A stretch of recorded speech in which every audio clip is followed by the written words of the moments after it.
दोस्तों आखिर मनाहिल ज़ैन से तंग आ चुकी थी। दूसरी तरफ वलीद जो कि मनाहिल को धोखा दे चुका है, जिसकी वजह से वहां पर मनाहिल अपने जज्बात में आकर फैसला कर लेती है कि अब मुझे शादी करनी होगी। मनाहिल की फुफ्फो उसके लिए एक लड़का पसंद कर लेती है, जिसकी वजह से मनाहिल हाँ में हाँ भर देती है। अगले दिन मनाहिल की फुफ्फो सिंपल सा फंक्शन करवाती है, जिसकी वजह से वहाँ पर ज़ारा अपना फोन उठाती है और वो अपना शैतानी दिमाग चलाना शुरू कर देती है। सबा को कॉल करती है और बोलती है, सबा आखिर तुम कहाँ पे हो। ये बात सुनते हुए वहाँ पर सबा बोलती है, आखिर ज़ारा खैरियत तो है। ये बात सुनते हुए वहाँ पर ज़ारा बोलती है कि खैरियत तो नहीं है, लेकिन आज तुम्हारे साथ बहुत ही गलत होने जा रहा है। जब सबा ये बात सुनती है वो बहुत ही हैरान रह जाती है और वो ज़ारा को बोलते है कि आखिर ज़ारा हुआ क्या है। वहाँ पर ज़ारा बोलती है कि वलीद की शादी मनाहिल से होने जा रही है और आज हमारे घर में सिंपल सा फंक्शन चल रहा है और ये सादगी वाला फंक्शन मेरी माँ करवा रही है, बल्कि वो चाहती है कि ये बात तुम तक ना पहुँचे। ये बात सुनते हुए वहाँ पर सबा को बहुत ही गुस्सा आ जाता है और वो ज़ारा को बोलती है, वहाँ पर वो ज़ारा को बोलती है, ज़ारा अब तुम्हें कैसे भी करके मुझसे मिलना होगा, बल्कि मुझे तुम्हारी थोड़ी सी हेल्प चाहिए। वहाँ पर सबा बहुत ही परेशान हो जाती है, वलीद से बात नहीं कर रही होती और वहाँ पर सबा एक बंदे से रेस्टोरेंट में मिलने के लिए चली जाती है और उसे बोलती है कि तुम्हें कैसे भी करके एक लड़की को किडनैप करना होगा। फिर दोस्तों वहाँ पर सबा उस बंदे से अपनी डील फाइनल कर लेती है। वहाँ पर ज़ारा भी आ जाती है और ज़ारा बोलती है कि तुम्हें मेरी कौन सी हेल्प चाहिए। ये बात सुनते हुए वहाँ पर सबा बोलती है, तुम्हें अब कैसे भी करके मनाहिल को पार्लर पर भेजना होगा। मनाहिल जैसे भी पार्लर पर आएगी मैं उसे किडनैप करवा लूंगी। ये बात सुनते हुए वहाँ पर ज़ारा के जहन में ख्यालात चल रहे होते हैं कि आखिर जब सबा मनाहिल को किडनैप करवा लेगी, फंक्शन में सब लोगों को बोलूंगी कि आखिर मनाहिल अपने आशिक के साथ इस घर से भाग गई है और मैं ये सारा झूठ आखिर वलीद पे ही बोलूंगी। तब जाके मनाहिल का आना जाना वलीद के घर बंद हो जाएगा और नरगिस आंटी जो मनाहिल पर नाज करती है और वो भी मनाहिल को भुला देगी। दूसरी तरफ मनाहिल जो कि बहुत ही परेशान बेटी होती है, उसे कुछ भी समझ नहीं आ रहा होता। वहाँ पर ज़ारा अपनी फुफ्फो को बोलती है, मनाहिल रेडी नहीं हो रही, आप उसे पार्लर पर लेके जाएं। वहाँ पर मनाहिल की फुफ्फो उसके पास आती है और बोलती है, मनाहिल आज हमारे पास मेहमान आने वाले हैं और तुम अभी तक रेडी क्यों नहीं हुई। जिसकी वजह से वहाँ पर मनाहिल बोलती है, फुफ्फो मैं यहाँ पे ही रेडी हो जाऊंगी, मैं रेडी होने के लिए बाहर नहीं जाऊंगी। ये बात सुनते हुए वहाँ पर मनाहिल की फुफ्फो बोलती है, बेटा ऐसे मत करो, बल्कि हमारी इज्जत का सवाल है, तुम्हें खूबसूरत रेडी होना पड़ेगा। ये बात सुनते हुए वहाँ पर मनाहिल आखिर अपने फुफ्फो की जिद मान लेती है और उसे बोलती है, मैं अकेली ही पार्लर पर चली जाऊंगी, बस आप यहाँ पे घर पर रहें, आप बहुत सारी बिजी हैं। ये बात सुनते हुए वहाँ पर मनाहिल आखिर रेडी होने के लिए चली जाती है। वहाँ पर ज़ारा ये सब कुछ देख रही होती है। मनाहिल जैसे ही घर से निकलती है, वहाँ पर ज़ारा साइड में चली जाती है और वो सबा को कॉल करके बोलती है कि मनाहिल घर से निकल चुकी है। जब सबा ये बात सुनती है, वहाँ पर सबा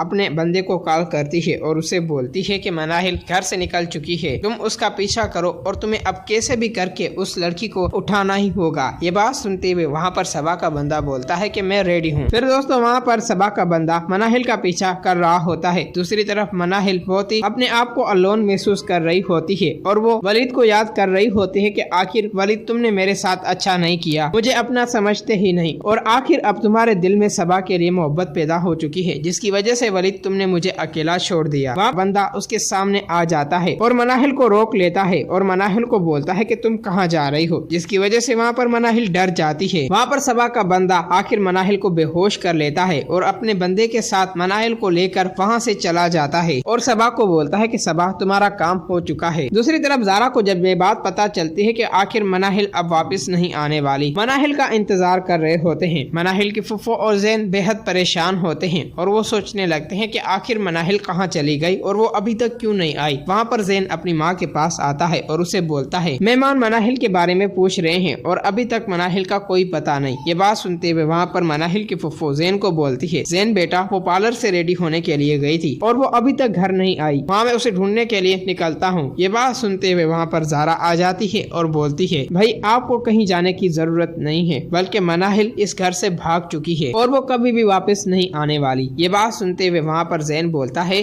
कि आखिर ये सब कुछ तुम क्या बोल रही हो ज़ारा। वहाँ पर ज़ारा बोलती है, भाई अगर आपको मुझ पर यकीन नहीं तो आप जाएं मनाहिल को ढूंढें। वहाँ पर ज़ैन आखिर निकल पड़ता है मनाहिल को ढूंढने के लिए। वहाँ पर बहुत सारे मेहमान आखिर मनाहिल का इंतजार कर रहे होते हैं। मनाहिल के फुफ्फो किसी को कोई भी जवाब नहीं दे पाती, जिसकी वजह से वहाँ से बहुत सारे गेस्ट चले जाते हैं। वहाँ पर मनाहिल की फुफ्फो बहुत ही परेशान होते हैं। वहाँ पर ज़ारा सोचने लगती है कि आखिर अब आएगा मजा, मनाहिल बहुत ही तुम जलील और बेइज्जत हो चुकी हो। दूसरी तरफ मनाहिल बहुत ही परेशान होती है और वो बहुत ही ही डरी हुई होती है। मनाहिल को कुछ भी समझ नहीं आ रहा होता कि आखिर उसे कौन किडनैप करवा सकता है। दोस्तों, अगर आप लोगों को ये वीडियो अच्छी लगी है तो इस वीडियो को लाइक करें।